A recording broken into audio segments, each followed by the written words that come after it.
Macron. Dans ses vœux de fin d'année, le chef de l'État a promis une année 2024 qui fera briller la France.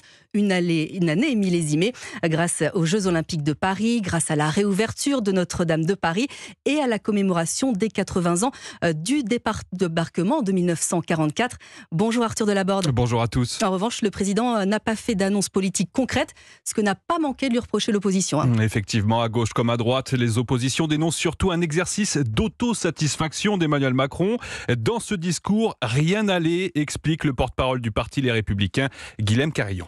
Moi, j'ai trouvé ces vœux assez sinistres. Il y a comme un parfum de fin de règne. Les mots s'enchaînent. Il n'y a pas de tendresse pour les Français. Il n'y a pas de compassion. Il n'y a pas d'espérance. La réalité de la France sous Emmanuel Macron, c'est une France qui est déchirée par les conflits sociaux, qui est meurtrie par les attentats terroristes, qui est humiliée quand des voyous tiennent des quartiers. Je pense que le président est vraiment dans un déni de réalité. Et c'est sûrement pour ça que les Français lui font plus confiance aujourd'hui. Au contraire, dans les rangs de la majorité, on martèle qu'Emmanuel Macron a dessiné un chemin pour 2024 et le président devrait le préciser dans les jours qui viennent, estime le député Renaissance de l'Hérault, Patrick Vignal. Je pense qu'il a tracé un cap pour 2024, mais après, il me semble qu'au mois de janvier ou mi-janvier, il devra dire comment nous devons faire. Parce que le vrai débat derrière, c'est comment on va continuer à réformer ce pays pour l'intérêt des Français et avec quelle majorité. Et je pense que ça sera l'allocution qu'il va faire au mois de janvier ou début février. Emmanuel Macron a effectivement promis un rendez-vous avec la nation en ce mois de janvier.